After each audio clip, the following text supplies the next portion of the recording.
Salut mes amis, aujourd'hui je vais vous parler d'un trésor silencieux, oublié dans les replis de la forêt guyanaise, un témoin immobile d'un passé que seuls les anciens du fleuve savent encore raconter, la roche gravée de Maripa.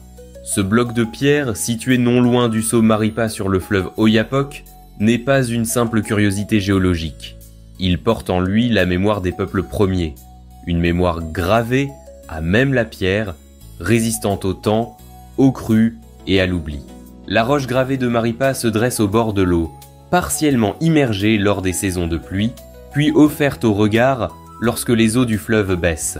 Elle semble ordinaire au premier abord, une pierre sombre, polie par les flots et le passage des siècles.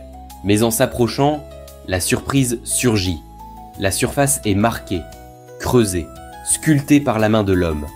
Des symboles étranges, des cercles, des figures anthropomorphes, des motifs géométriques s'entrelacent sur cette page minérale, formant une écriture mystérieuse que les chercheurs tentent encore de déchiffrer. Les pétroglyphes de Maripa sont l'œuvre des peuples amérindiens qui peuplaient la région bien avant l'arrivée des Européens. Ces gravures, dont certaines sont estimées vieilles, de plusieurs millénaires, racontent une histoire sans mots, une histoire de croyances, de rites et de vie quotidienne. Pour les Kalina, les Wayampi ou les Palikour, ces pierres sont bien plus que des témoins archéologiques.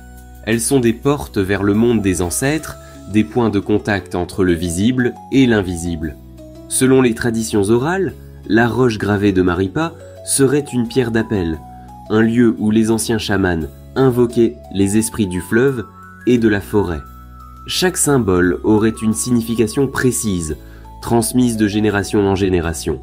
Certains appelleraient la pluie, d'autres protégeraient par les pirogues des mauvais courants, d'autres encore garantiraient l'abondance de la pêche ou la réussite des chasses. Ces récits, aujourd'hui menacés par l'oubli, donnent une dimension sacrée à ce bloc de roche qui, pour l'œil non averti, pourrait n'être qu'une pierre parmi tant d'autres. Les archéologues qui ont étudié la roche gravée de Maripa sont unanimes, elle constitue l'un des témoignages les plus précieux de la préhistoire amazonienne. Chaque gravure est une fenêtre ouverte sur les systèmes de pensée, les pratiques de spirituel et les relations sociales de ces peuples oubliés. Mais ce patrimoine fragile est menacé. L'érosion naturelle, accentuée par les variations du niveau du fleuve, efface peu à peu certaines figures. De plus, la méconnaissance de ce site par le grand public le rend vulnérable aux dégradations involontaires ou aux actes de vandalisme. Se rendre à la roche gravée de Maripa n'est pas une excursion comme les autres. Il faut d'abord remonter l'Oyapock, ce fleuve frontière entre la Guyane et le Brésil.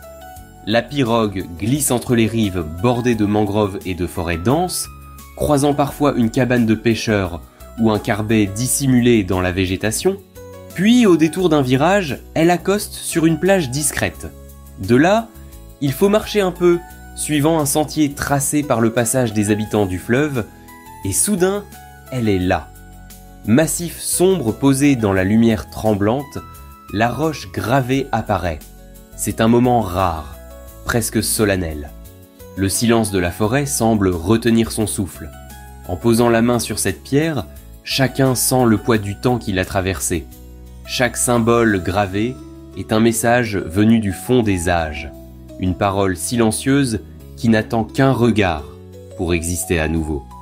Pour les visiteurs, la roche gravée de Maripa est bien plus qu'un site touristique.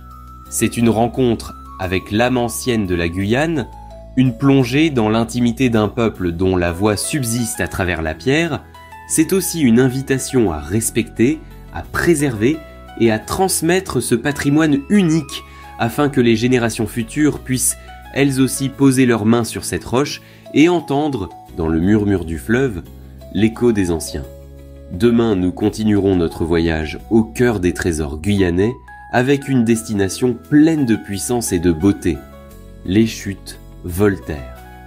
Un site spectaculaire où l'eau et la roche s'affrontent dans un fracas majestueux. À très bientôt pour une nouvelle histoire guyanaise.